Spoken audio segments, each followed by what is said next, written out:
Hello everyone, कैसे हो आप सब। आई होप आप सभी अच्छे होंगे और अपने एग्ज़ाम की तैयारी बहुत ही अच्छे तरीके से कर रहे होंगे। तो चलिए वीडियो को कर लेते हैं स्टार्ट। आज की इस वीडियो में हम लोग बात करने वाले हैं क्लास 10 का जो चैप्टर है हमारा धातु और अधातु, उसके जितने भी MCQ क्वेश्चन यानी ऑब्जेक्टिव क्वेश्चन बन सकते हैं वो हम लोग इस वीडियो में करने वाले हैं, जो कि आपका पॉलिटेक्निक एग्ज़ाम क्लास 10th का जो बोर्ड एग्ज़ाम है बिहार का या फिर झारखंड का किसी भी एग्ज़ाम में बहुत ही अच्छे तरीके से पूछा जाता है। तो चलिए इस वीडियो को स्टार्ट करते हैं और सारे क्वेश्चन को हम लोग देखते हैं।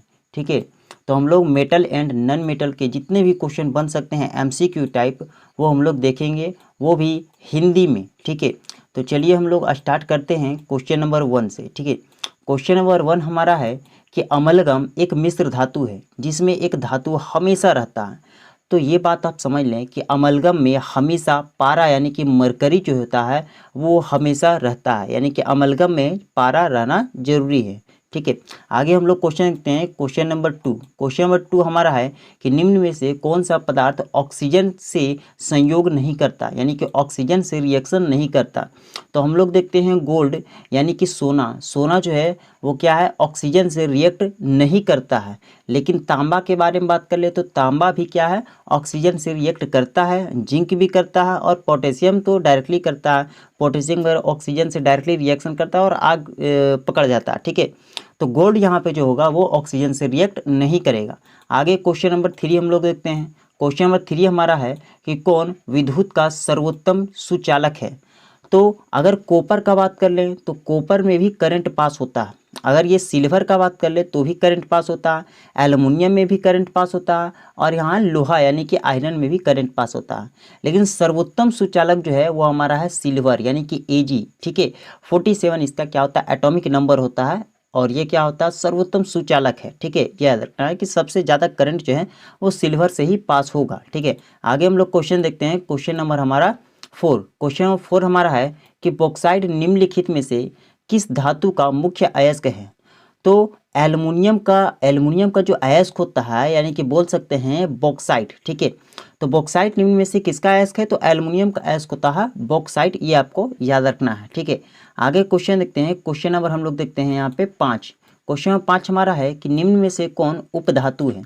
तो अगर लोहा का बात कर लें आयरन यानी Fe जिसका एटॉमिक नंबर 26 होता है, तो Fe यानी कि आयरन जो होता है वो क्या होता है, धातु होता है।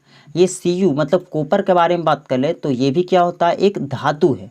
अगर Ni मतलब निखिल का बात कर लें तो भी ये क्या है, एक धातु है। लेकिन ये Sb मतलब क्या होता है, एंटीमनी। एंटीमनी जो है वो क्या है, एक उपधातु है। तो इसका आंसर ऑप्शन नंबर डी हो जाएगा। ठीक है, आगे हम लोग क्वेश्चन देखते हैं। क्वेश्चन नंबर 6, क्वेश्चन नंबर 6 हमारा है कि शुद्ध सोना जो होता है वो कितने कैरेट का होता है। तो शुद्ध सोना जो होता है वो 24 कैरेट का होता है। ठीक है, शुद्ध सोना जो होता है वो 24 कैरेट का होता है और सोना जो है वो ऑक्सीजन से रिएक्ट नहीं करता है। आगे हम लोग क्वेश्चन देखते हैं। क्वेश्चन नंबर 7, क्वेश्चन नंबर 7 हमारा है कि पीतल है। पीतल क्या है, तो पीतल ना ही धातु है, ना ही अधातु है, ना ही उपधातु है। वो क्या है, एक मिश्र धातु है। ठीक है, एक मिश्रित है। ठीक है, पीताजी आप याद रख सकते हैं। पीतल जो है वो तांबा और जिंक का मिश्रण होता है। ठीक है, तो पीतल क्या है, एक मिश्र धातु है। किसका किसका, तो तांबा और जिंक का। ठीक है, आगे हम लोग क्वेश्चन देखते हैं। क्वेश्चन नंबर 8, क्वेश्चन नंबर 8 हमारा है कि निम्नलिखित में से किसे चाकू से आसानी से काटा जा सकता है। तो देखिए यहाँ पे लिथियम जो होगा वो चाकू से आसानी से काटा जा सकता है। पोटेशियम को भी चाकू से आसानी से काट सकते हैं और सोडियम को भी चाकू से आसानी से काटा जा सकता है। ठीक है, आगे हम लोग क्वेश्चन देखते हैं। क्वेश्चन नंबर 9, क्वेश्चन नंबर 9 हमारा है कि निम्न में से कौन आयनिक यौगिक हैं। तो इन चारों ऑप्शन में से हम लोग कैल्शियम क्लोराइड को मानेंगे आयनिक यौगिक। ठीक है, आयनिक यौगिक जो है वो क्या है, कैल्शियम क्लोराइड यानी कि CaCl2। ठीक है, आगे हम लोग क्वेश्चन देखते हैं। क्वेश्चन नंबर 10, क्वेश्चन नंबर 10 हमारा है कि निम्न में से कौन एक अधातु है। तो अगर Fe यानी कि लोहा का बात कर ले तो ये एक धातु है, और अगर एल्युमिनियम का बात कर ले तो भी एल्युमिनियम भी क्या है, एक धातु है जिसका एटॉमिक नंबर 13 होता है। और ये Au भी हमारा क्या हो गया, यानी कि गोल्ड क्या हो गया, गोल्ड भी हमारा धातु है। लेकिन ये C मतलब हो गया कार्बन, जिसका एटॉमिक नंबर 6 होता है। तो कार्बन हमारा क्या है, एक अधातु है, ठीक है, नन मेटल है। आगे हम लोग क्वेश्चन देखते हैं, क्वेश्चन नंबर हमारा 11। क्वेश्चन नंबर 11 हमारा है कि सक्रियता श्रेणी में हाइड्रोजन के ऊपर के धातु जो होते हैं वो क्या होते हैं, वो होते हैं कि अम्लों से अभिक्रिया कर क्या बनाते हैं, हाइड्रोजन गैस बनाते हैं, ठीक है, अम्लों से अभिक्रिया करके हाइड्रोजन गैस बनाते हैं। क्वेश्चन नंबर 12 हम लोग देखते हैं। क्वेश्चन नंबर 12 हमारा है कि उच्च विद्युत धनात्मकता के कारण धातु के परमाणु बनाते हैं। तो धातु के जो परमाणु होते हैं वो हमेशा क्या बनाएंगे, यहाँ पे धनायन बनाएंगे, ठीक है, पॉजिटिव बनाएंगे, ठीक है। आगे हम लोग देखते हैं, आगे हमारा क्वेश्चन क्या है, क्वेश्चन नंबर हमारा देखते हैं 13। क्वेश्चन नंबर 13 हमारा है कि धातु के ऑक्साइड जो होते हैं वो क्या होते हैं। तो धातु के ऑक्साइड जो होते हैं वो क्षारकीय होते हैं, ठीक है। और अगर बात कर लें अधातु के ऑक्साइड जो होते हैं वो क्या होते हैं, तो अधातु के ऑक्साइड अम्लीय होते हैं और धातु के ऑक्साइड क्षारीय होते हैं, ठीक है। आगे हम लोग क्वेश्चन देखते हैं, क्वेश्चन नंबर 14। क्वेश्चन नंबर 14 हमारा है कि अयस्क से चुंबकीय अशुद्धियों को दूर करने के लिए जो विधि प्रयुक्त की जाती है उस विधि को हम लोग क्या बोलते हैं, तो चुंबकीय पृथक्करण विधि बोलते हैं, ठीक है। अयस्क से चुंबकीय अशुद्धियों को दूर करने के लिए जो विधि प्रयुक्त की जाती है उसे चुंबकीय पृथक्करण बोलते हैं, ठीक है। आगे हम लोग क्वेश्चन देखते हैं, क्वेश्चन नंबर 15। क्वेश्चन नंबर 15 हमारा है कि सल्फाइड अयस्कों का सांद्रण जो है वो कैसे किया जाता है। तो वो फेन उत्प्लवन विधि द्वारा किया जाता है, ठीक है, फेन उत्प्लवन विधि द्वारा किया जाता है हमारा सल्फाइड अयस्कों का सांद्रण, ठीक है। आगे हम लोग क्वेश्चन देखते हैं, क्वेश्चन नंबर 16, ठीक है। क्वेश्चन नंबर 16 हमारा है कि निम्न में से कौन एल्युमिनियम का मिश्र धातु है। मैग्नीशियम जो है वो एल्युमिनियम का क्या है, मिश्र धातु है, और एल्युमिनियम का अयस्क जो है वो क्या है, बॉक्साइट है, ठीक है। आगे क्वेश्चन देखते हैं, क्वेश्चन नंबर 17। क्वेश्चन नंबर 17 हमारा है कि कॉपर का जो निष्कर्षण है, ठीक है, कॉपर का जो निष्कर्षण है वो मुख्यतः किस अयस्क से होता है। तो वो जो हमारा होता है वो होता है कॉपर पाइराइट से, ठीक है, कॉपर पाइराइट से हमारा क्या होता है, कॉपर का निष्कर्षण होता है, ठीक है। देखते हैं कि किसी अधातु के परमाणु के बाह्यतम शेल में इलेक्ट्रॉनों की संख्या कितनी होती है। तो हम लोग जानते हैं कि धातु जो होते हैं उनके परमाणु के बाह्यतम कक्षा में जो इलेक्ट्रॉन की संख्या होती है वह 1, 2, 3 होती है। लेकिन अगर अधातु के बारे में बात कर लिया जाए तो वो होती है 4 हो सकती है, 5 हो सकती है, 6 हो सकती है, 7 हो सकती है या फिर 8 हो सकती है, ठीक है। अधातु के बाह्यतम कोश में हो जाती है इलेक्ट्रॉन, ठीक है। आगे हम लोग क्वेश्चन देखते हैं, क्वेश्चन नंबर 18। क्वेश्चन नंबर 18 हमारा है कि साधारण गंधक किस आणविक रूप में पाया जाता है, ठीक है, यानी कि सिलिकॉन के बारे में बात हो रहा है जो कि S8 के रूप में पाया जाता है, ठीक है, S8 के रूप में हमारा पाया जाता है साधारण क्या है, गंधक, ठीक है। तो साधारण गंधक जो है वो S8 के रूप में पाया जाता है। आगे हम लोग क्वेश्चन देखते हैं, क्वेश्चन नंबर 19, ठीक है। क्वेश्चन नंबर 19 हमारा है कि फास्फोरस का अणुसूत्र यानी आणविक सूत्र क्या होता है। तो फास्फोरस का आणविक सूत्र होता है P4, ठीक है। फास्फोरस का आणविक सूत्र कितना होता है, P4 होता है, ठीक है। और फास्फोरस का एटॉमिक नंबर अगर बात कर लें तो वो होता है 15, ठीक है। क्वेश्चन नंबर हम लोग देखते हैं 20। क्वेश्चन नंबर 20 हमारा है कि सोना निम्नलिखित में से किस द्रव में घुल जाता है। तो सोना जो है वो अम्ल राज में क्या होता है, घुल जाता है, ठीक है। अम्ल राज में सोना जो है वो क्या हो जाता है, घुल जाता है। और सोना जो है वो क्या होता है कि ऑक्सीजन से रिएक्शन नहीं करता है। क्वेश्चन नंबर 21 हम लोग देखते हैं कि कौन सा अधातु कमरे के ताप पर द्रव अवस्था में होती है। तो ब्रोमीन जो है ऐसा अधातु है जो कमरे के ताप पर द्रव अवस्था में होती है। और पारा एक ऐसा धातु है जो कमरे के ताप पर क्या होती है, द्रव अवस्था में होती है। आगे हम लोग क्वेश्चन देखते हैं, क्वेश्चन नंबर 22, ठीक है। क्वेश्चन नंबर 22 हमारा है कि सीसा और टीन का मिश्र धातु क्या कहते हैं। तो सीसा और टीन के मिश्र धातु को हम लोग सोल्डर कहते हैं, ठीक है। सीसा और टीन के मिश्र धातु को हम लोग सोल्डर कहते हैं। और हमारा तांबा और जिंक के मिश्रण को हम लोग क्या कहते हैं, हम लोग बोलते हैं पीतल, ठीक है।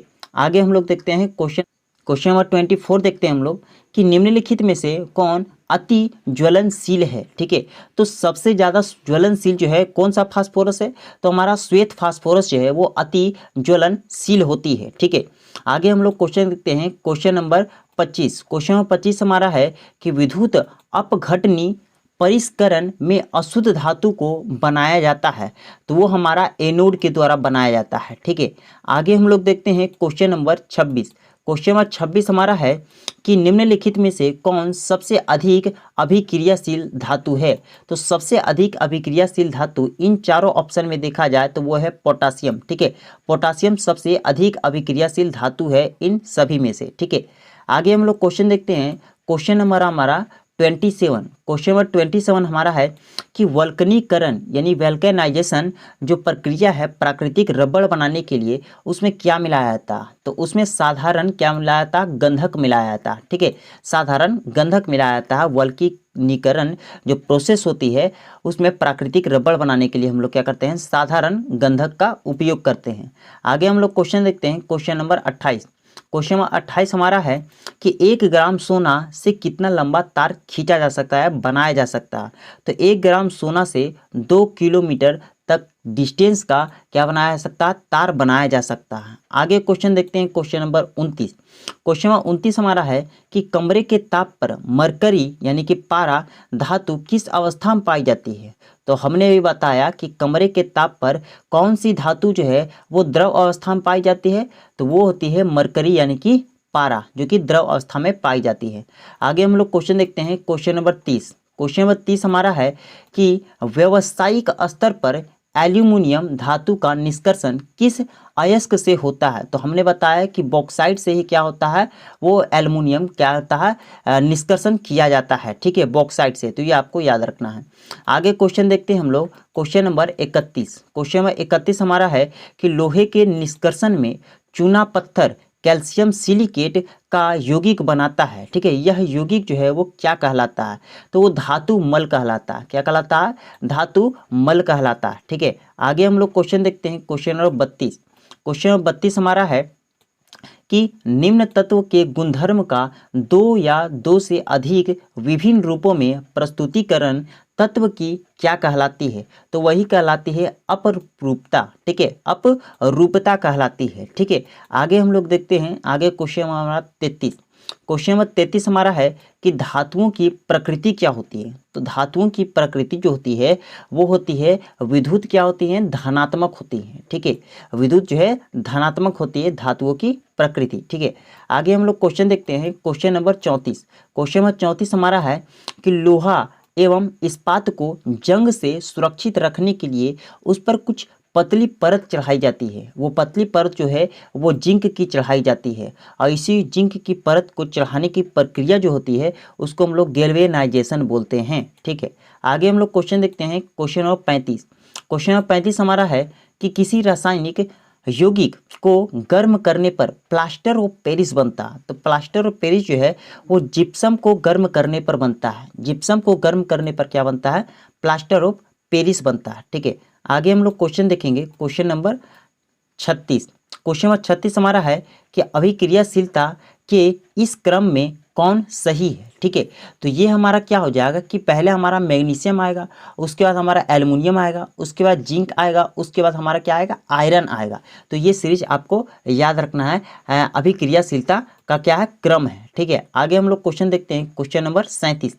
क्वेश्चन नंबर 37 हमारा है कि एक्वा रेजिया जो है वो किस अनुपात में सांद्र हाइड्रोक्लोरिक अम्ल और सांद्र नाइट्रिक अम्ल का ताज़ा मिश्रण होता है, तो अगर बात कर लें हाइड्रोक्लोरिक अम्ल का तो वो 3 रेशियो में होता है, और नाइट्रिक एसिड का बात कर लें तो वो 1 रेशियो में होता है। तो आंसर जो इसका होगा वो होगा 3:1, यानी HCl हमारा 3 रहता है और नाइट्रिक एसिड क्या होता है, 1 होता है, तो 3:1 हो जाएगा हमारा एक्वा रेजिया में। ठीक है, आगे हम लोग क्वेश्चन देखते हैं क्वेश्चन नंबर 38। क्वेश्चन नंबर 38 हमारा है कि अपने शुद्ध रूप में धातु की सतह होती है, तो धातु की जो सतह होती है वो क्या होती है, चमकदार होती है शुद्ध रूप में। ठीक है, आगे हम लोग क्वेश्चन देखते हैं क्वेश्चन नंबर हमारा 39। क्वेश्चन नंबर 39 हमारा है कि धातु के पतले तार के रूप में ठीक है, खींचने की क्षमता को क्या कहते हैं, तो उसी को हम लोग बोलते हैं तन्यता। और उसी तन्यता के कारण सोना जो होता है 1 ग्राम, उसको हम लोग 2 किलोमीटर तक दूरी तक क्या कर सकते हैं, उसको खींच सकते हैं और तार बना सकते हैं उतनी लंबा का। ठीक है, आगे हम लोग क्वेश्चन देखते हैं, क्वेश्चन नंबर 40। क्वेश्चन नंबर 40 हमारा है कि कुछ धातुओं को पीट कर पतली चादर में कन्वर्ट किया जाता है। ठीक है, इस गुणधर्म को क्या कहते हैं, तो उस गुणधर्म को हम लोग क्या कहते हैं, तो आघात वर्धनीयता कहते हैं। ठीक है, आघात वर्धनीयता कहते हैं। ठीक है, आगे क्वेश्चन देखते हैं हम लोग 41। ठीक है, क्वेश्चन 41 हमारा है कि जो धातुएं कठोर सतह से टकराने पर आवाज उत्पन्न करती है उन्हें क्या कहते हैं, उन्हें ध्वनिक कहते हैं, यानी कि सोनोरस कहते हैं। ठीक है, क्या कहते हैं, ध्वनिक कहते हैं, यानी कि सोनोरस कहते हैं। ठीक है, आगे क्वेश्चन नंबर 42। क्वेश्चन नंबर 42 हमारा है कि सबसे अधिक तन्य धातु कौन सी है, तो सबसे अधिक तन्य और सबसे अधिक आघात वर्धनीयता जो धातु है वो हमारी कौन है, तो वो है सोना, यानी कि गोल्ड। ठीक है, आगे हम लोग क्वेश्चन देखते हैं, क्वेश्चन नंबर हमारा है 43। क्वेश्चन नंबर 43 हमारा है कि इनमें से कौन अधातु होते हुए भी क्या है, चमकीला होता है, तो आयोडीन जो है वो एक अधातु है। ठीक है, और ये चमकीला भी होता है, लेकिन असल में धातु चमकीला होता है, अधातु नहीं होता, तो इसको अपवाद के रूप में हम लोग रखेंगे इसको। ठीक है, आगे क्वेश्चन नंबर हम लोग देखते हैं, क्वेश्चन नंबर हमारा है 44। ठीक है, क्वेश्चन नंबर 44 हमारा है कि सबसे कठोर प्राकृतिक पदार्थ कौन सा है, तो सबसे कठोर प्राकृतिक पदार्थ जो है वो हमारा है हीरा। ठीक है, हीरा सबसे कठोर प्राकृतिक पदार्थ होता है। ठीक है, आगे क्वेश्चन नंबर 45 देखते हैं, जो कि लास्ट क्वेश्चन है इस वीडियो का। ठीक है, क्वेश्चन नंबर 45 हमारा है कि एल्युमिनियम पर मोटी परत यानी ऑक्साइड की जो परत बनाने की प्रक्रिया होती है वो क्या होती है, तो एथोडीकरण होती है। ठीक है, एथोडीकरण उसको बोलते हैं। ठीक है, ज़्यादा से ज़्यादा शेयर कीजिए और ज़्यादा से ज़्यादा इसको लाइक कीजिए और सब्सक्राइब तो आपको करना ही है। तो चलिए आज के लिए इतना ही।